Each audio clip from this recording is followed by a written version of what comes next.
بسم اللہ الرحمن الرحیم۔ علامہ غلام احمد پرویز کی تصنیف شاہکار رسالت صلی اللہ علیہ وسلم۔ 10واں باب، معاشرتی زندگی۔ بسیار شیوه هاست بتان را که نام نیست. ہم دیکھ چکے ہیں کہ عہد فاروقی کا سیاسی نظام کس قدر محکم بنیادوں پر استوار تھا، اور وہاں ضابطۂ قوانین کس طرح ان کی اجتماعی زندگی کے تقاضوں کو پورا کرنے کا کفیل۔ لیکن زندگی سیاسی دوائر کے اندر ہی تو محصور نہیں ہوتی، وہ ترتیب پاتی ہے ان چھوٹے چھوٹے بظاہر نہایت معمولی روابط سے، جو صبح سے شام تک قدم قدم پر ایک فرد کو دیگر افراد معاشرہ سے منوط کرتے ہیں اور باہمی تعلقات کے رشتے میں پروتے ہیں۔ یہ رشتے اور تعلقات قانون کی زنجیروں سے نہیں جکڑے جا سکتے۔ ذرا تصور میں لائیے اس معمولی سے واقعہ کو کہ ایک شخص کو آپ سلام کرتے ہیں اور وہ نہایت بے رخی سے اس کا جواب دیتا ہے۔ فرمائیے کہ وہ کون سی عدالت ہے جس میں جا کر آپ اس کے اس طرز عمل کے خلاف دعویٰ دائر کریں گے، اور کون سا قانون ہے جس کی روح سے وہ عدالت اسے مجبور کر سکے گی کہ وہ آپ کے ساتھ خندہ پیشانی سے پیش آیا کرے۔ ان روابط کی استواریاں قانون کی زنجیروں سے نہیں بلکہ جذبات کے نہایت نرم و نازک ریشمی دھاگوں سے پیوست ہوتی ہیں۔ یہی وہ روابط ہیں جن کے متعلق اقبال نے کہا ہے کہ یک نگه یک خنده دزدیده یک تابنده اشک، بهر پیمان محبت نیست سوگند دیگر. بلکہ غالب کی نازک مزاجی تو نگاہ اور نگاہ میں بھی فرق کرتی ہے۔ چنانچہ وہ کہتا ہے کہ بہت دنوں کے تغافل نے تیرے کی پیدا، وہ ایک نگاہ جو بظاہر نگاہ سے کم ہے۔ سوچئے کہ وہ کون سی میزان عدل ہے جو نگاہ اور نگاہ کے اس فرق کا وزن کر کے بتا سکے گی۔ سچ ہے بسیار شیوه هاست بتان را که نام نیست. اس سے نیچے اتر کر یہ سوچئے کہ دنیا کا وہ کون سا قانون ہے جس کی روح سے آپ کسی کو حکمن یہ کہہ سکیں کہ میاں صاف ستھرے رہا کرو، قانون سے نہیں غمخواری سے۔ اب سوچئے کہ آپ قانوناً ایسا کر بھی نہیں سکتے اور معاشرہ کو علی حال ہی چھوڑ بھی نہیں سکتے۔ اس کے لیے آپ کو اور طریقے اختیار کرنے پڑیں گے۔ یہ کام سرزنش اور فہمائش سے نہیں ہو سکے گا، افہام و تفہیم اور غمخواری و دلسوزی سے ہو سکے گا، اور دوسروں سے کچھ کہنے سے پہلے خود نمونہ بننے سے۔ اس بطل جلیل کو جو کیسر و کسریٰ کے تاج و تخت کا وارث تھا، ان امور کا بھی خیال رہتا تھا، اور وہ معاشرہ کی اصلاح کا کوئی موقع ہاتھ سے نہیں جانے دیتا تھا۔ غلیظ صورت خاوند، مثلاً ایک عورت اپنے خاوند کو آپ کے پاس لائی۔ وہ بڑا میلا کچیلا، پراگندہ منہ اور یولیدہ حال تھا۔ اس نے آپ سے کہا کہ نہ میں اس شوہر کے قابل ہوں، نہ یہ میرے قابل، مجھے اس سے آزادی طلاق دلا دیجیے۔ آپ نے پہلی نظر میں محسوس کر لیا کہ وہ عورت کس بات سے کراہت کر رہی ہے۔ اسے تو آپ نے گھر بھیج دیا اور اپنے آدمی سے کہا کہ اس شخص کو حمام کراؤ، اس کے ناخن ترشواؤ، بال کٹواؤ، صاف ستھرے کپڑے پہناؤ اور پھر میرے پاس لے آؤ۔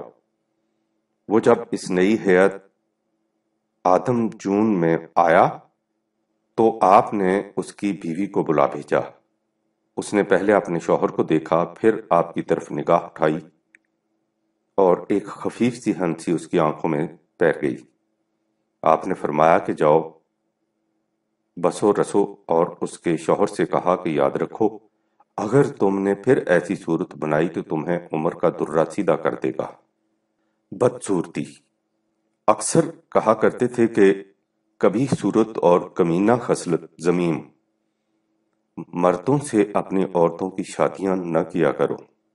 یاد رکھو جو کچھ تم اپنی بیوی کے سلسلہ میں پسند کرتے ہو وہی کچھ عورتیں اپنے خاوندوں کے سلسلہ میں پسند کرتی ہیں۔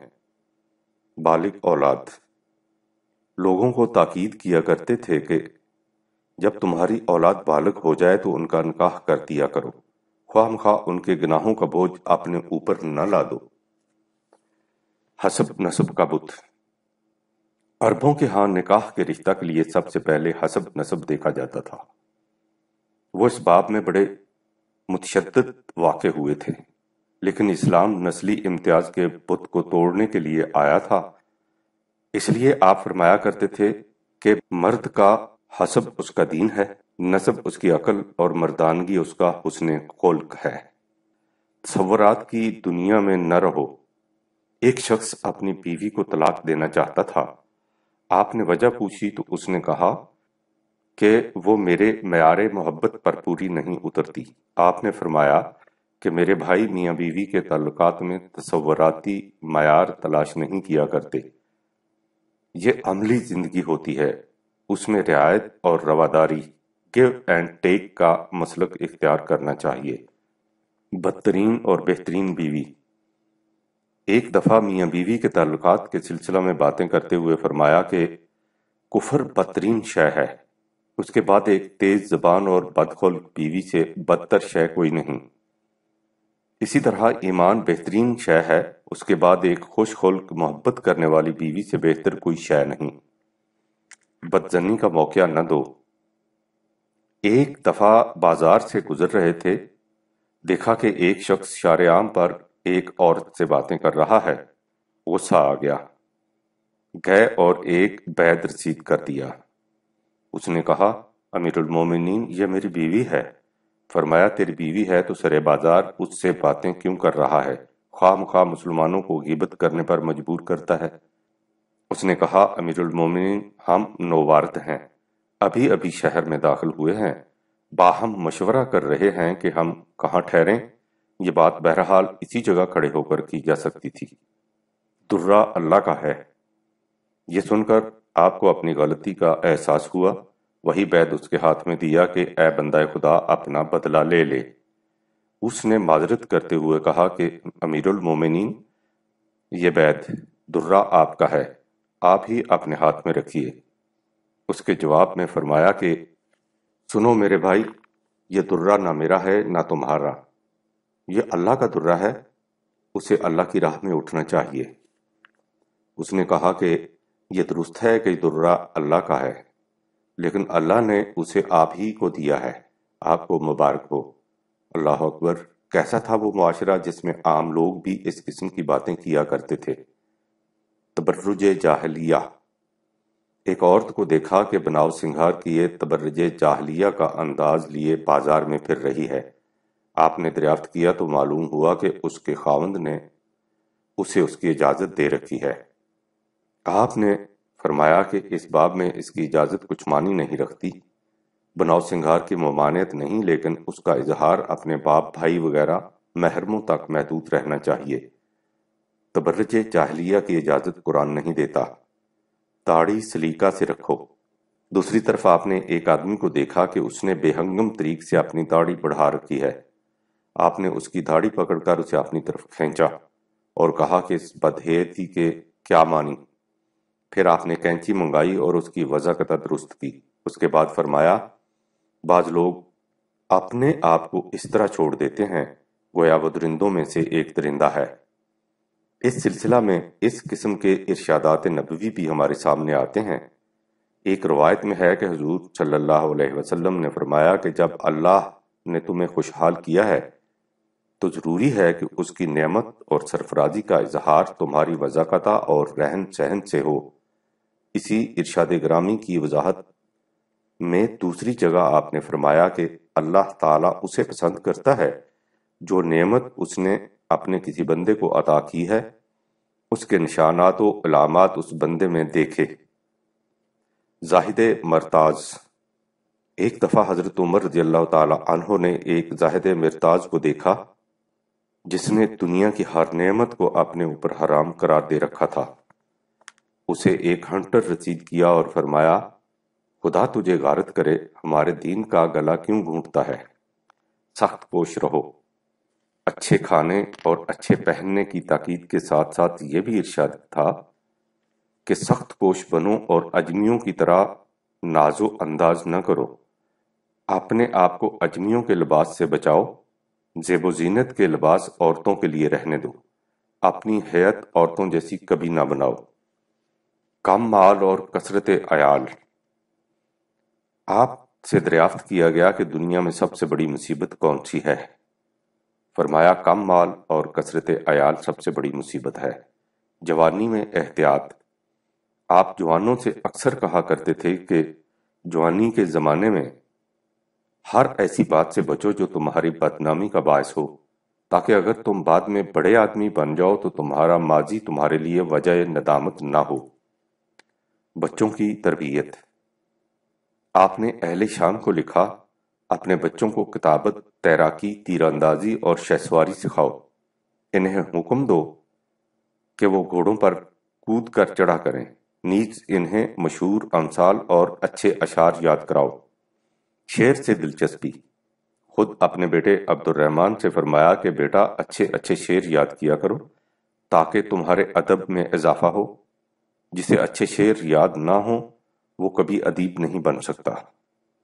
عربوں کی شاعری کے متعلق فرمایا، اہل عرب کا بہترین فن اشعار ہیں کہ انسان اپنی ضروریات میں ان سے کام لیتا ہے۔ یہ سخی کو مائل بے کرم کر دیتا ہے، حتیٰ کہ بخیل کا دل بھی نرم کر دیتا ہے۔ ایک دفعہ فرمایا، شعر ایک ایسی قوم کا فن تھا جس کے پاس اس سے بہتر کوئی فن نہیں تھا۔ جب اسلام آیا تو اہل عرب جہاد میں مصروف ہو گئے اور شعر اور اس کی روایات سے غافل ہو گئے۔ بعد ازاں جب اسلام پھیل گیا، فتوحات کی کثرت ہو گئی اور اہل عرب شہروں میں اطمینان سے بیٹھ گئے تو پھر روایت شعر کی طرف رجوع کرنے لگے۔ ان کے پاس نہ کوئی مدون دیوان تھا، نہ کوئی لکھی ہوئی کتاب۔ بہت سے عرب طبعی موت یا تلوار کی نظر ہو چکے تھے، لہٰذا جو کچھ انہوں نے پایا اسے یاد کر لیا۔ اگرچہ بہت سا شعری سرمایہ ضائع ہو گیا اور بہت کم محفوظ رہا۔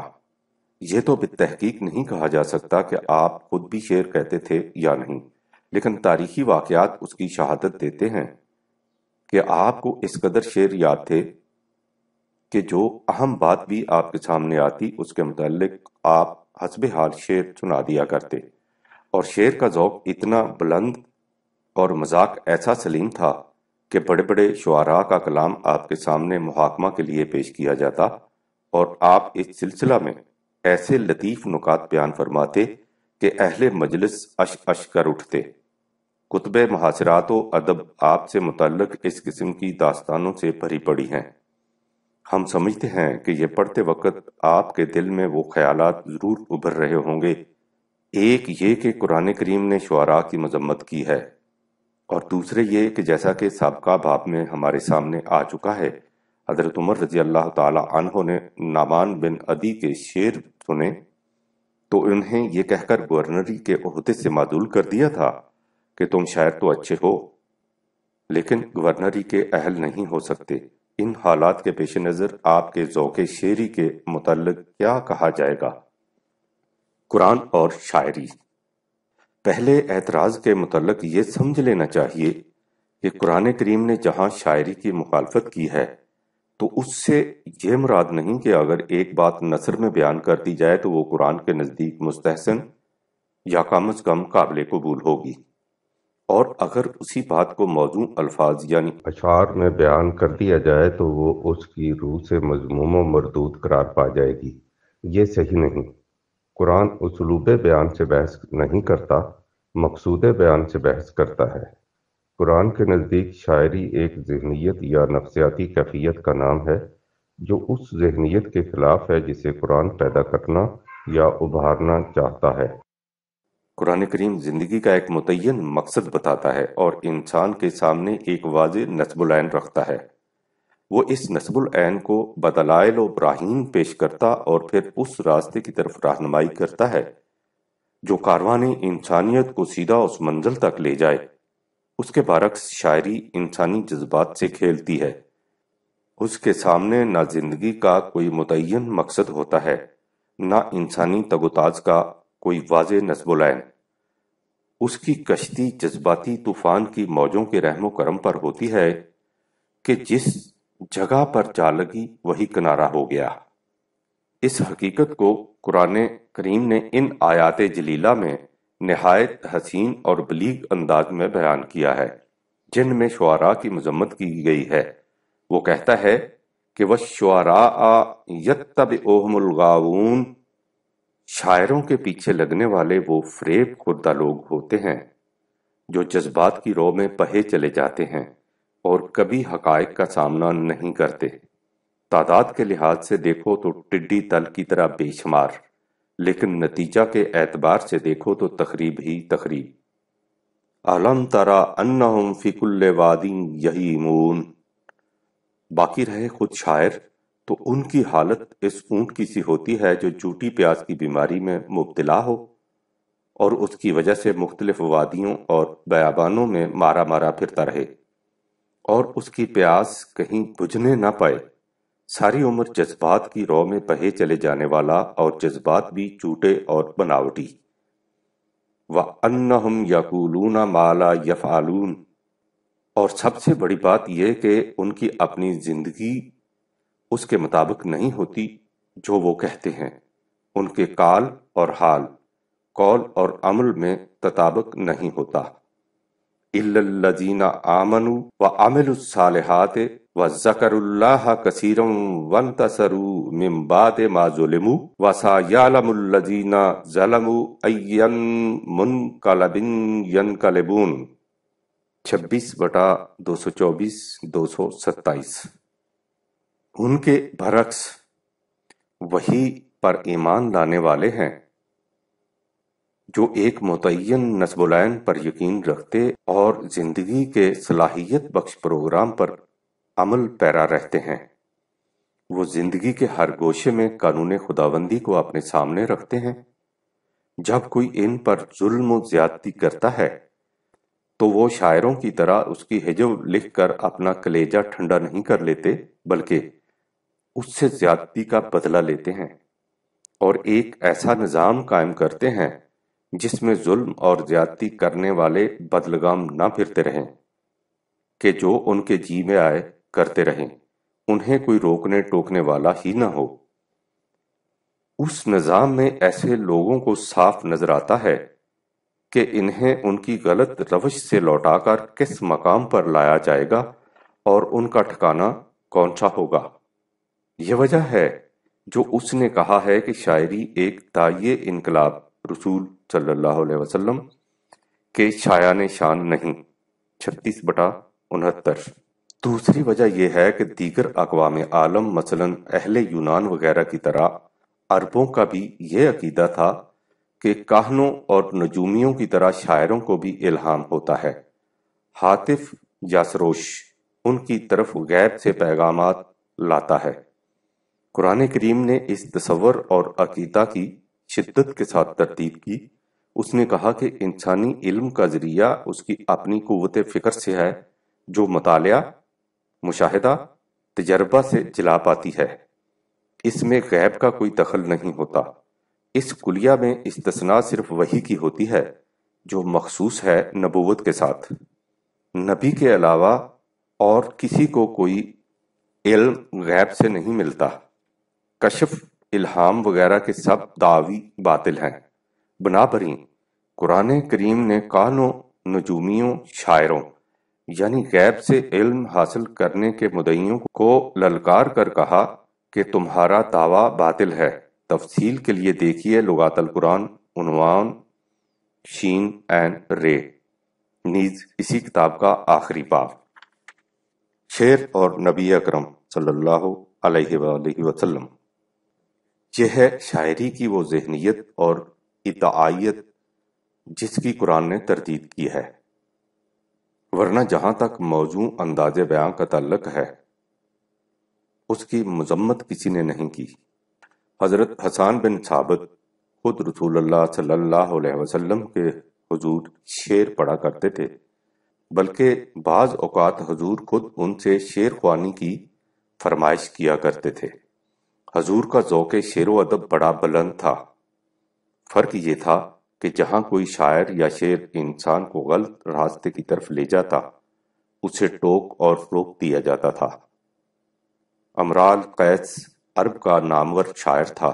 اس کے متعلق حضور صلی اللہ علیہ وسلم نے ایک موقع پر فرمایا تھا کہ اشر الشعراء و قائدہم الی النار، وہ شاعروں کا سرتاج بھی ہے اور ان کے جہنم کی طرف جانے والے قافلہ کا سالار بھی۔ ایک دفعہ مشہور شاعر انترا کا یہ شعر حضور کے سامنے پڑھا گیا: وَلَقَدْ أَبِيتُ عَلَى الطَّوَى وَأَظَلُّهُ حَتَّى أَنَالَ بِهِ كَرِيمَ الْمَأْكَلِ، میں نے بہت سی راتیں محنت اور مشقت میں بسر کی ہیں تاکہ میں عقل حلال کے قابل ہو سکوں۔ تو حضور صلی اللہ علیہ وسلم اسے سن کر بہت محظوظ ہوئے اور صحابہ سے فرمایا کہ کسی معروف عرب کی ملاقات کا شوق میرے دل میں کبھی پیدا نہیں ہوا، لیکن میں سچ کہتا ہوں کہ جس نے یہ شعر کہا ہے اسے دیکھنے کو میرا دل بے اختیار چاہتا ہے۔ شعر و شاعری کے متعلق یہی انداز حضرت عمر رضی اللہ تعالی عنہ کا تھا۔ وہ شعر کو بدل پسند کرتے تھے، لیکن اسی شعر کو جو حقائق کا آئینہ دار ہو اور زندگی اور حرارت کا پیغامبر۔ ایسے شعر کے کیا کہنے؟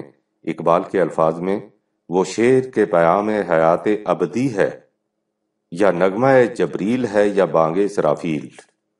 اب رہا دوسرا سوال کہ جب آپ خود شعر پسند کرتے تھے تو نعمان بن عدی کو ان کے شعر کہنے کی بنا پر گورنری کے عہدے سے معزول کیوں کر دیا تھا؟ بات واضح ہے۔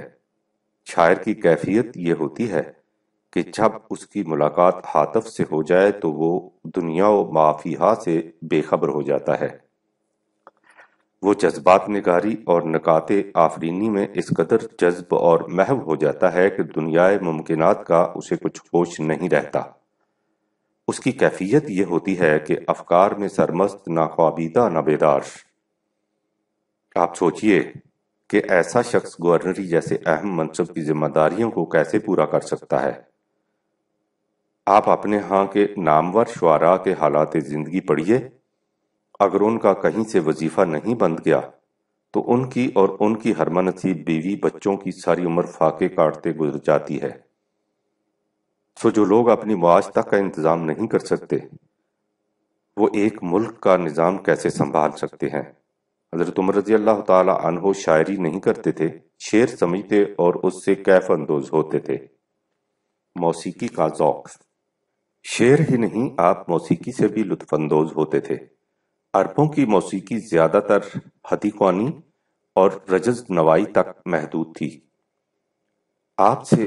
اس سے آپ کیف اندوز بھی ہوتے تھے اور کبھی کبھی خود بھی ترنم سے شعر پڑھا کرتے تھے۔ حضرت عبد الرحمن بن عوف رضی اللہ تعالی عنہ بیان فرماتے ہیں کہ ایک دفعہ میں حضرت عمر رضی اللہ تعالی عنہ کے مکان پر آیا تو میں نے سنا کہ اندر حضرت عمر رضی اللہ تعالی عنہ حدی خانوں کی طرح گا رہے ہیں۔ میں اندر گیا تو انہوں نے مجھ سے پوچھا کہ جو کچھ میں پڑھ رہا تھا تم نے اسے سنا تھا؟ جب میں نے کہا ہاں تو فرمایا کہ جب ہم تنہا ہوتے ہیں تو جیسے عام لوگ گاتے ہیں ہم بھی گاتے ہیں۔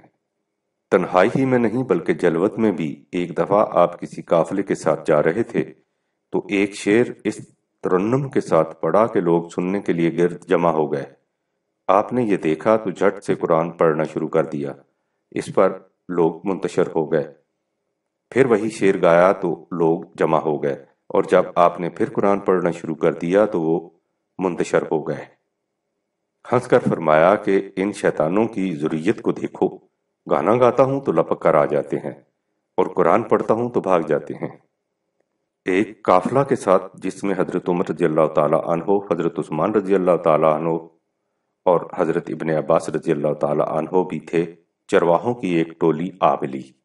شام ہوئی تو چرواہوں نے رباح فہری سے جو مشہور گانے والا تھا حدی خوانی کی فرمائش کی۔ رباح نے یہ کہتے ہوئے انکار کر دیا کہ قافلے کے ساتھ حضرت عمر رضی اللہ تعالی عنہ بھی ہیں۔ انہوں نے کہا کہ تم شروع کرو، اگر حضرت عمر رضی اللہ تعالی عنہ نے روک دیا تو بند کر دینا۔ اس نے شروع کیا تو حضرت عمر رضی اللہ تعالی عنہ نے کوئی اعتراض نہ کیا، بلکہ سن کر خوش ہوئے جب صبح ہوئی تو رباح سے کہا کہ اب بس کرو، ذکر الہی کا وقت آ گیا ہے۔ دوسری شب چرواہوں نے رباح سے ایک اور گانے کی فرمائش کی جو حدی خانوں ہی کے انداز کا تھا۔ اس سے بھی حضرت عمر رضی اللہ تعالی عنہ اسی طرح کیف اندوز ہوتے رہے۔ تیسری شب انہوں نے کچھ بازاری قسم کے گانے کی فرمائش کی تو اسے سن کر آپ نے رباح سے کہا کہ یہ نہیں بھائی، اس سے دلوں میں انقباض اور کدورت پیدا ہوتی ہے۔ ان واقعات سے موسیقی کے جواز و عدم جواز اور سرود حلال و حرام کا مسئلہ حل ہو جاتا ہے۔ حضرت عمر رضی اللہ تعالی عنہ کے کھینچے ہوئے یہی خطوط امتیاز تھے جن کی روشنی میں اقبال نے کہا تھا کہ سرود حلال وہ ہے کہ جس کی گرمی سے پگھل جائے ستاروں کا وجود، جس کی تاثیر سے آدم ہو غم و خوف سے پاک اور پیدا ہو ایازی سے مقام محمود۔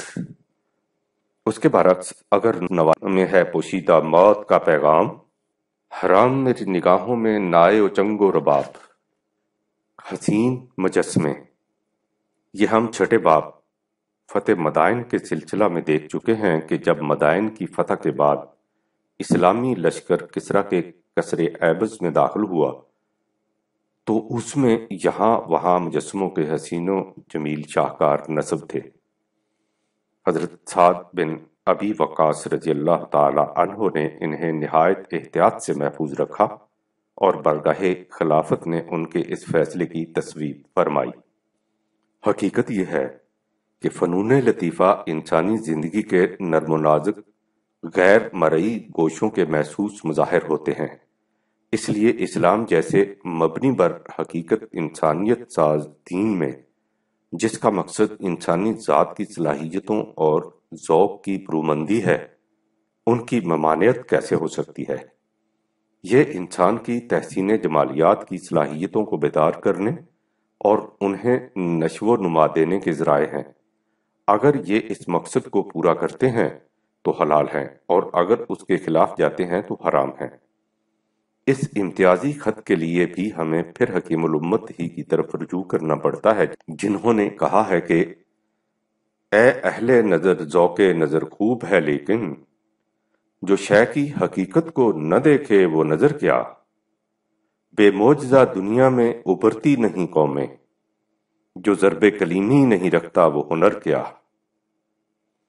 اسلام کے صدر اول کا ہنر صرف ضرب کلیمی کا مظہر تھا، اور اسی لیے حضرت عمر رضی اللہ تعالی عنہ مختلف علوم و فنون کے ماہرین کی قدر افزائی فرمایا کرتے تھے، حتیٰ کہ آپ علم نجوم سیکھنے کی بھی تاکید کیا کرتے تھے تاکہ ستاروں سے صحیح سمت معلوم کی جا سکے۔ علم نجوم سے مراد علم الافلاک ہے، نہ کہ نجومیوں کی طرح ستاروں سے قسمت معلوم کرنا۔ شگفتہ مزاجی۔ انہی واقعات سے یہ حقیقت بھی ہمارے سامنے آ جاتی ہے کہ حضرت عمر رضی اللہ تعالی عنہ کے متعلق جو تصور عام طور پر ذہنوں میں راسخ ہوتا ہے کہ وہ بڑے درست مزاج اور عبوساً کم تریر ہار و یابس قسم کے انسان تھے، جن کے ہاتھ میں ہر وقت درہ، معاذ اللہ منہ میں جھاگ، آنکھوں میں شعلے اور ماتھے پر شکن رہتے تھے۔ وہ ان کی غلط تصویر ہے۔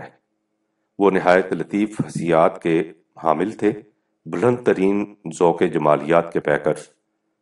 ان کے مزاج میں شگفتگی بھی تھی جو کبھی کبھی ہلکے سے کیف آور مزاج کے رنگ میں چھلک بھی پڑتی ہے۔ ایک دفعہ آپ نے ایک بدو کو دیکھا، اس نے جلدی جلدی نماز پڑھی اور اس کے بعد دعا مانگی کہ یا اللہ میری شادی کسی بڑی خوبصورت حور سے کر دے۔ آپ نے فرمایا کہ اسے دیکھو، مہر کتنا کم مانگتا ہے اور بیوی کیسی بلند پایا مانگتا ہے۔ جس شخص کی طبیعت میں ایسی ملیح ظرافت ہو وہ خشک مزاج کیسے ہو سکتا ہے؟ مومن خشک مزاج ہوتا ہی نہیں، وہ تو عجم کے حسن طبیعت، عربوں کے سوز دروں کا دلاویز مزاج ہوتا ہے، لیکن وہ اپنے ذوق لطیف کو فرائض زندگی پر غالب نہیں آنے دیتا۔ وہ اسے زندگی کی گاڑی میں موبلائل کی طرح استعمال کرتا ہے، پیٹرول کی ٹنکی اس سے نہیں بھر لیتا۔ رقیق القلب بھی مزاج کی شگفتگی ہی نہیں، قلب کی رقت بھی۔ ہم سمجھتے ہیں کہ قلب کی رقت کا عنوان دیکھ کر آپ ضرور متعجب ہوئے ہوں گے کہ حضرت عمر رضی اللہ تعالی عنہ اور رقیق القلب، جی ہاں، حضرت عمر رضی اللہ تعالی عنہ اور رقیق القلب بھی اقبال کے اس تصور کا مرد مومن ہے۔ تنے پیدا کنز مشت غبارے، تنے محکم ترز سنگیں حصارے، درون او دل درداش نائی، چجوئے در کنارے کوہ سارے۔ ہم سابقہ باب میں دیکھ چکے ہیں کہ جب آپ ایک شخص کی گورنری کی تعیناتی کی دستاویز لکھا رہے تھے تو کس طرح ایک بچہ آ کر آپ کی گود میں بیٹھ گیا تھا اور آپ اس سے پیار کرنے لگ گئے تھے۔ پھر اس منتخب گورنر نے کیا کہا تھا اور آپ نے اسے کس بنا پر اس منصب کا نااہل قرار دے دیا تھا، اس بنا پر کہ اس کے دل میں رحم کے جذبات نہیں۔ ہم باب اول میں یہ بھی دیکھ چکے ہیں کہ حضرت عمر رضی اللہ تعالی عنہ زمانہ جاہلیہ میں مسلمانوں کو کس قدر اذیتیں دیا کرتے تھے۔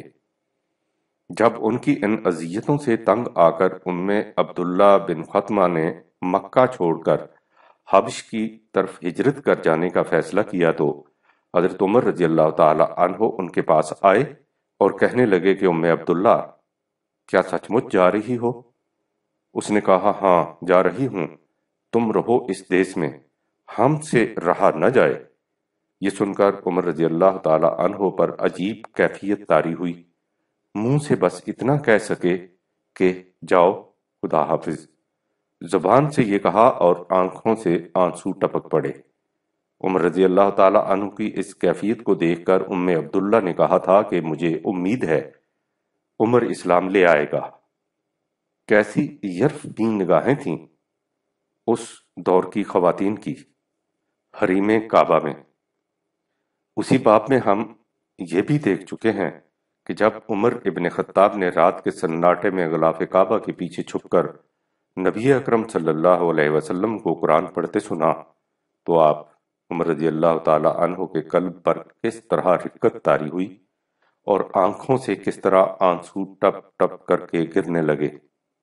یہی وہ رقت تھی جو عمر کو کشاں کشاں باب نبوی تک لے گئی اور یہ کہتے ہوئے لوٹی کہ ابد باد بہار تو کہ در انجمنت، کف خاکام دم و جوش بہاراں رفتم۔ سنان بن سلمہ کا بیان ہے کہ ہم چھوٹے چھوٹے بچے کھجوروں کے درختوں کے نیچے گری پڑی کھجوریں چنا کرتے تھے۔ ایک دن عمر بن خطاب رضی اللہ تعالی عنہ ادھر آ نکلے تو سب بچے ان کے ڈر کے مارے بھاگ گئے، لیکن مجھ سے بھاگا نہ گیا۔ جب وہ میرے پاس آئے تو میں نے کہا کہ امیر المومنین، یہ کھجوریں ہم نے درختوں کے نیچے سے چنی ہیں۔ آپ نے کہا کہ مجھے دکھاؤ۔ کھجوریں دیکھنے کے بعد کہا کہ ہاں ٹھیک ہے، تم جاؤ۔ میں نے کہا کہ امیر المومنین، میں اکیلا کیسے جاؤں، باقی لڑکے میری کھجوریں چھین لیں گے۔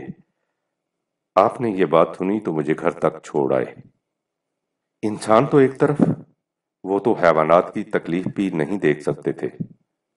مسیب بن دارم نے کہا ہے کہ میں نے ایک دن حضرت عمر رضی اللہ تعالی عنہ کو دیکھا، آپ ایک اونٹ والے کو ڈانٹ رہے تھے کہ اس نے اپنے اونٹ پر اتنا بوجھ کیوں لاد دیا ہے جسے وہ بمشقت اٹھا سکتا ہے۔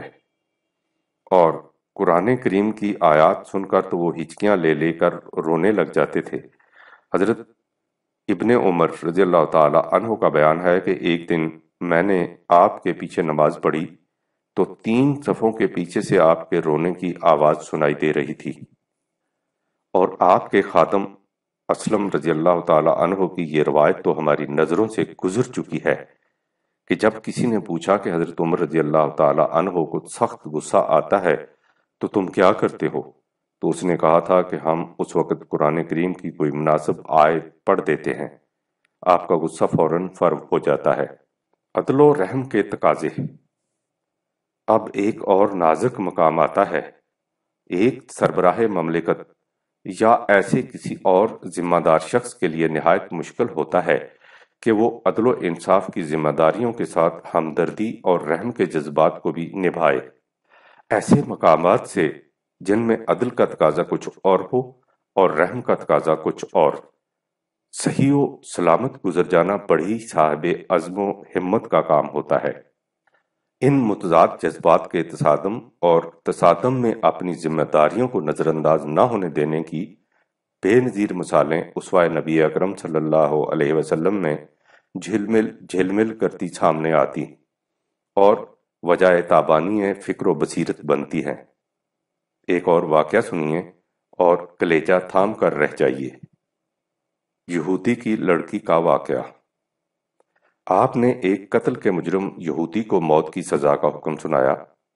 مجرم پابجولہ سامنے کھڑا تھا اور جلاد تلوار ہاتھ میں لیے حضور کے اشارہ کا منتظر کہ اتنے میں اس یہودی کی چھوٹی سی بچی روتی چیختی دوڑے آئی اور حضور کی ٹانگوں سے لپٹ کر نالہ جگر پاش کے ساتھ چلائی کہ میرے بابا کو قتل نہ کیجیے، مجھے یتیمی کے داغ سے بچائیے۔ بچی کی گریہ وزاری سے حضور کی آنکھوں سے آنسو رواں ہو گئے۔ آپ نے اس کے سر پر شفقت کا ہاتھ پھیرا۔ ارد گرد کھڑے لوگوں نے خیال کیا کہ اب آپ اس مجرم کو چھوڑ دیں گے، لیکن حضور نے انگلی کے اشارے سے جلاد کو حکم دے دیا کہ مجرم کا سر قلم کر دیا جائے۔ بعد ازاں صحابہ نے عرض کیا کہ حضور صلی اللہ علیہ وسلم آپ کی آنکھوں کے آنسوؤں کے بعد انگلی کا وہ اشارہ ہماری سمجھ میں نہیں آیا۔ اس کے جواب میں حضور نے جو کچھ ارشاد فرمایا اس پر غور کیجئے اور سوچئے کہ کیا اس کی مثال کہیں اور بھی ملتی ہے۔ فرمایا کہ اس وقت محمد ابن عبداللہ کی آنکھ رو رہی تھی اور محمد رسول اللہ صلی اللہ علیہ وسلم کی انگلی اشارہ کر رہی تھی۔ تضاد جذبات کے ایسے پلسرات سے یوں صحیح و سلامت گزر جانا ہر ایک کے بس کی بات نہیں۔ در جنو از خود نرفتن کار ہر دیوانہ نیست۔ عمر فاروق نے نگاہ رسالت مآب سے اسی قسم کی تربیت حاصل کی تھی۔ کافرہ بیویوں کو طلاق۔ تضاد جذبات میں سب سے زیادہ کٹھن منزل وہ ہوتی ہے جہاں فرائض منصبی اور بال بچوں کی محبت میں تصادم واقع ہو۔ فاروق اعظم رضی اللہ تعالیٰ عنہ اس منزل سے کس قدر قلندرانہ گزر گئے، اس کی کچھ مثالیں پہلے سامنے آ چکی ہیں، مزید آپ ملاحظہ فرمائیے۔ جو لوگ آغاز اسلام میں مسلمان ہوئے تھے ان کی شادیاں ان کے اپنے قبیلوں اور خاندانوں میں ہو چکی تھیں۔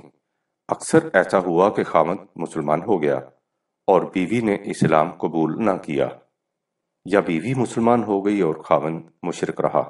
بعد ازاں قرآن کریم میں حکم آ گیا کہ کافرہ بیویوں کا عقد فسخ کر دیا جائے، 60/10۔ اس پر حضرت عمر رضی اللہ تعالی عنہ نے اپنی دونوں غیر مسلم بیویوں کو طلاق دے دی۔ امور مملکت میں دخل دینے والی بیوی۔ یہ تو خیر احکام خداوندی کی تعمیل میں تھا۔ جب آپ نے خلافت کی ذمہ داریوں کو سنبھالا تو آپ کی ایک بیوی تھی جس سے آپ کو بڑی محبت تھی۔ اس نے غالباً اس لیے کہ وہ زیادہ منظور نظر تھی امور مملکت میں دخل دینا شروع کر دیا۔ آپ نے اسے منع فرمایا کہ وہ اس دائرے میں قدم نہ رکھے، لیکن وہ باز نہ آئی۔ ایک دفعہ آپ کسی گورنر پر ناراض ہو رہے تھے کہ اس بیوی نے پھر مداخلت کی اور آپ نے اسے طلاق دے دی۔ شاید یہ بات معمولی سی نظر آئے، لیکن ذرا تاریخ عالم پر نگاہ ڈالیے اور دیکھیے کہ کتنی مملکتیں اس لیے تباہ ہو گئیں کہ فرما رواؤں کی بیگمات امور مملکت میں دخیل ہوتی تھیں اور ان کے خاوند وفور محبت کی وجہ سے بے بس ہو جاتے تھے۔ ایسے مقام پر محبت کو فرائض منصبی کی قربان گاہ پر ذبح کر دینا کار ہر دیوانہ نیست۔ انہی کا کام ہے جن کے حوصلے ہیں زیاد۔ بیوی کو تحفہ۔ اس باب میں آپ کی احتیاط کا یہ عالم تھا کہ ایک دفعہ حضرت ابو موسیٰ اشعری گورنر نے آپ کی بیوی حضرت